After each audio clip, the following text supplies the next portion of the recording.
प्यारे बच्चों, स्वागत है आपका मेरे चैनल हिंदी मैम पर। आज हम पढ़ेंगे आपकी पाठ्य पुस्तक मल्हार का पाठ 3 पहली बूंद। शुरू करने से पहले मेरा आपसे अनुरोध है कि चैनल को सब्सक्राइब करें, लाइक ज़रूर करें और अधिक से अधिक शेयर करें ताकि आगे आने वाले वीडियोस आपको समय पर मिलते रहें और बेल आइकन को प्रेस करना ना भूलें। तो चलिए शुरू करते हैं। पाठ पहली बूंद। यह एक कविता है और इसके लेखक हैं गोपाल कृष्ण कौल। अब हम इस पाठ के कुछ कठिन शब्दों को देखेंगे और उनका अर्थ देखेंगे। पावस, वर्षा ऋतु। प्रथम, पहला। धरा, पृथ्वी या धरती। अंकुर, कोपल। अंगड़ाई, अंगड़ाने की क्रिया जो अंगों को आराम देने के लिए की जाती है, जिसे आप अंग्रेजी में स्ट्रेचिंग भी कहते हैं। अधर, होंठ या ऊंट। दोनों ही प्रयोग हमें देखने के लिए मिलते हैं, आप किसी का भी प्रयोग कर सकते हैं। वसुंधरा, धरती। रोमावली, बालों की पंक्ति। जिस प्रकार हमारे शरीर के रोमों में बालों की पंक्ति होती है या बाल होते हैं, उसी प्रकार धरती की जो घास है वो कवि को रोमावली सी प्रतीत हो रही है। अगला है स्वर्णिम, सुनहरा। नगाड़े, एक प्रकार का वाद्य यंत्र। इसका चित्र आपकी पाठ्य पुस्तक में भी दिया गया है, आप वहां पे देख सकते हैं। तरुणाई, यौवन। करुणा, दुख के प्रति संवेदना। विगलित, द्रवित या पिघलना। अश्रु, आंसू। चिर, लंबे समय से। एक शब्द जो है चीर भी होता है, जिसका अर्थ होता है वस्त्र, लेकिन यहाँ पर चिर है, चिरकाल से, छोटी की मात्रा। शस्य श्यामला यानी हरी भरी फसल। चलिए आइए तो शुरू करते हैं। कविता पहली बूंद। वह पावस का प्रथम दिवस जब पहली बूंद धरा पर आई। वह पावस का प्रथम दिवस जब पहली बूंद धरा पर आई। तो यहाँ पर कवि जो है ये बताना चाहते हैं कि पावस यानी वर्षा ऋतु का जब पहला दिन था, जब बहुत दिनों से वर्षा नहीं हुई थी और जब वो धरती पर गिरी तो अंकुर फूट पड़ा धरती से नवजीवन की ले अंगड़ाई।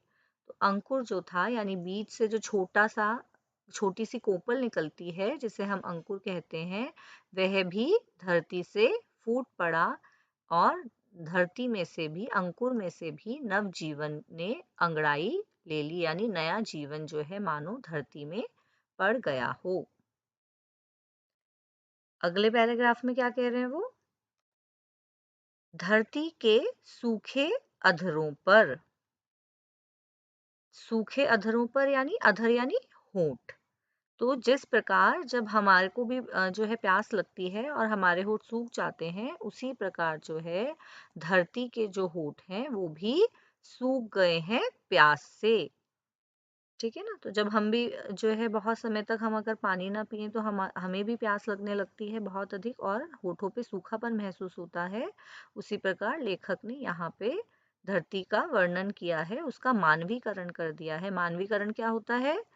धरती के बारे में ये बता रहे हैं वो कि मानो धरती कोई व्यक्ति है और उन्होंने धरती को जो है एक महिला के रूप में ले लिया है कि उसके भी जो होंठ हैं वो सूख गए हैं प्यास से, और जैसे ही गिरी बूंद अमृत से आकर, वर्षा की पहली बूंद धरती पे गिरी तो वो अमृत के समान जो है धरती को प्रतीत हुई कि मानो उसे इतने समय के बाद जो है पानी मिला है अपनी प्यास बुझाने के लिए। वसुंधरा की रोमावली सी हरी दूब पुलकी मुस्काई।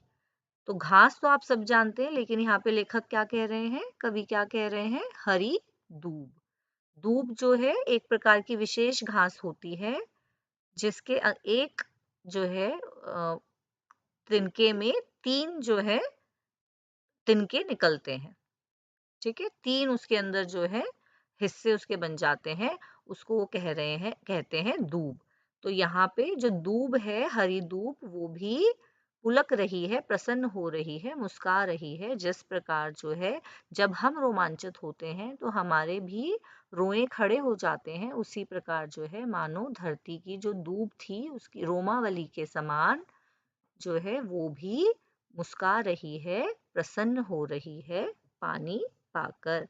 पहली बूंद धरा पर आई, तो उस एक बूंद ने पूरी धरती में नव जीवन का संचार कर दिया है। ठीक है, आगे बढ़ते हैं अब हम। आसमान में उड़ता सागर। क्या कह रहे हैं कवि, आसमान में उड़ता सागर। तो अब सागर कैसे उड़ सकता है ना। तो लेकिन क्या उड़ता है आसमान में, बादल उड़ते हैं। और बादल किससे भरे होते हैं, जल से भरे हुए होते हैं। तो उसको मानो इतना ढेर पानी जो बादल के अंदर होता है, उसको ही कवि ने सागर के समान जो है इमेजिन किया है, सोचा है। और जो है इस प्रकार उन्होंने उपमा दी है आसमान में बादलों की उड़ते हुए सागर से। तो मानो वो जो बादल है वो उड़ता हुआ सागर ही है जो आसमान में उड़ रहा है, लगा बिजलियों के स्वर्णिम पर। तो जब वर्षा होती है तो वर्षा होने पे क्या होता है, बादल जो है कई बार आपस में बहुत तेज टकराते हैं और उनके टकराने से बिजली उत्पन्न होती है। और वो जो बिजली है वो स्वर्णिम रंग की होती है, यानी सुनहरे रंग की होती है। और वो जो है हमें दिखाई देती है स्वर्णिम जो है आकाश के अंदर। इसीलिए मानो वो कह रहे हैं, कल्पना कर रहे हैं कि जो बादल हैं उन्होंने बिजलियों के स्वर्णिम पर यानी पंख लगा लिए हैं और अब वो आसमान में उड़ रहे हैं। ठीक है, आगे क्या कह रहे हैं कवि, बजा नगाड़े जगा रहे हैं। बजा नगाड़े जगा रहे हैं बादल धरती की तरुणाई। आप अगर अपने आसपास कोई जो है तेज जो है वो संगीत सुनते हैं, लाउड म्यूजिक सुनते हैं, तो क्या होता है, हमें हमारे अंदर भी जोश भर जाता है ना। हमें भी जो है नृत्य करने का मन करता है या हम उसके साथ थिरकने लगते हैं। तो वैसे ही जब बादल आपस में टकराते हैं तो जो ध्वनि उत्पन्न होती है, वो जो तेज गर्जना उत्पन्न होती है, उसको किसके समान बता रहे हैं कवि, उसको बता रहे हैं नगाड़े के समान। ठीक है, तो नगाड़े की आवाज जिस प्रकार तेज होती है, उसी प्रकार उनके टकराने की वो जो ध्वनि है, वो जो टकराहट से बिजली कड़क रही है और ध्वनि उत्पन्न हो रही है, वह भी उतनी ही नगाड़े की ध्वनि के समान तेज है। तो मानो जो बादल हैं वो नगाड़े बजा रहे हैं और क्या कर रहे हैं, धरती की तरुणाई यानी यौवन को जगा रहे हैं। ठीक है, और क्या कह रहे हैं फिर से कवि, पहली बूंद धरा पर आई। तो ये सब काम कब हो रहा है, जब वर्षा की पहली बूंद पावस ऋतु में धरती पर गिरी है, तब ऐसा हो रहा है। आगे क्या कह रहे हैं, बड़ी सुंदर उन्होंने उपमाएं ली हैं इस कविता में। अब कह रहे हैं वो, एक बार तो उन्होंने बादलों को क्या कहा है, उड़ता सागर कहा है। अब यहाँ पे क्या कह रहे हैं, नीले नयनों सा यह अंबर। अब आसमान का रंग जो है, अंबर यानी आसमान, नभ, आकाश, कुछ भी आप कह सकते हैं।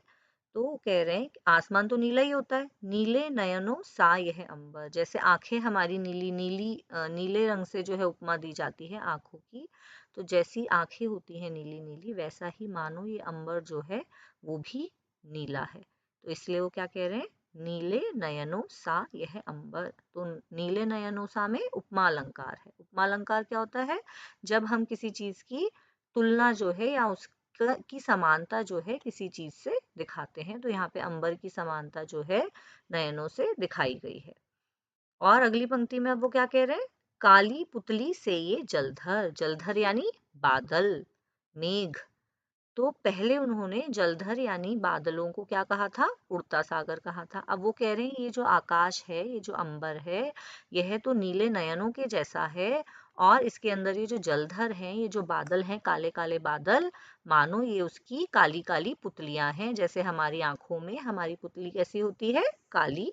तो वैसे ही यह जो जलधर हैं, ये भी काली पुतली के जैसे हैं। तो जलधर जो है, बादल जो है, उनकी उपमा दी है कवि ने काली पुतली से, और अंबर की उपमा दी है उन्होंने नीले नयनों से। अगली पंक्ति में क्या कह रहे हैं कवि? करुणा विगलित अश्रु बहाकर। करुणा विगलित, जब धरती को बहुत समय से जो है प्यास लग रही थी, वर्षा नहीं हुई थी, तो जो धरती थी वो प्यास से व्याकुल हो रही थी, परेशान हो रही थी। जैसे ही उसके ऊपर पहली बूंद गिरी, तो मानो जो मेघ थे ऊपर, काले काले काली पुतली जैसे वो जो मेघ थे, वो जो है मानो पिघल गए। ठीक है, धरती के दुख को, उसकी व्याकुलता को देखकर कि ओह ये धरती कितनी दुखी है, तो उसको से जो है उसके दुख से साम्यता करके करुणा से मानो वो विगलित हो गए। विगलित हो गए यानी पिघल गए। तो पिघले तो वर्षा होने लगी। तो ये जो कवि ने इमेजिनेशन की है, ये जो कवि ने यहाँ पे एक दृश्य जो है आपकी आंखों के आगे रखा है, उसमें क्या कह रहे हैं वो? कि करुणा से विगलित होकर जो है बादल जो थे वो अश्रु बहाने लगे, आंसू बहाने लगे। अश्रु यानी आंसू। और धरती की चिर प्यास बुझाई। चिर मैंने आपको भी बताया ना, चिर यानी लंबे समय से जो उनको प्यास लगी हुई थी, वर्षा के ना होने से, पानी के ना होने से, तो धरती की वो जो चिर प्यास थी लंबे समय की, उसको उन्होंने बुझा दिया। बूढ़ी धरती शस्य श्यामला। तो क्या कह रही है? जो धरती थी मानो बूढ़ी हो गई थी, उसके अंदर जान ही नहीं बची थी। और जो है अब वो कैसी हो गई है? वर्षा के होने से शस्य श्यामला हो गई है। शस्य श्यामला यानी कि जब जो है फसल जो है वो हरी भरी हो जाती है, तो उसको हम कहते हैं शस्य श्यामला। ठीक है, तो यहाँ पे कवि जो है कह रहे हैं जो बूढ़ी धरती थी वो भी शस्य श्यामला हो गई है वर्षा के आने से, पावस ऋतु के आने से। और ऐसा वो बनना चाह रही है, या बनने को फिर से ललचा रही है, यानी उसके मन में आ गया है कि मैं भी फिर से जो है हरी भरी हो जाऊं। तो पहली बूंद धरा पर आई। तो ये सब कुछ क्यों हो रहा है? जब पहली बूंद धरा पर आई है, तब जो है ये सब कुछ धरती के अंदर हो रहा है। धरती ऐसा महसूस कर रही है। मैंने आपको पहले भी कहा कि कवि ने धरती का मानवीकरण कर दिया है। मानवीकरण यानी मानो उन्होंने धरती को किसी व्यक्ति के समान, जैसे व्यक्ति के भाव होते हैं, ऐसे ही धरती के अंदर भी मानो भाव जो है उत्पन्न हो गए हैं, ऐसा कवि कहना चाहते हैं। और कवि हैं इसके गोपाल कृष्ण कौल। तो मैं आशा करती हूँ आपको अभी कविता अच्छे से समझ आ गई होगी। अगर आपको फिर भी किसी भी शब्द का कोई अर्थ नहीं आया हो या कोई समस्या हो, तो आप मुझे कमेंट सेक्शन में ज़रूर लिखें। तो वीडियो का अंत करने से पहले मैं आपको फिर से याद दिलाना चाहती हूँ, आप मेरे चैनल को सब्सक्राइब करिए, लाइक करिए और अधिक से अधिक शेयर कीजिए, और बेल आइकन को दबाना बिल्कुल मत भूलिए। और अंत में आज का विचार: यदि हमने धरती को आज ना बचाया, तो कल हम ऐसे अनुभवों से वंचित हो जाएंगे। तो इस बात पे आप सभी ज़रूर विचार करिए, और ये पंक्ति जो है आपकी कविता से ही कहीं ना कहीं जुड़ी हुई है। धन्यवाद।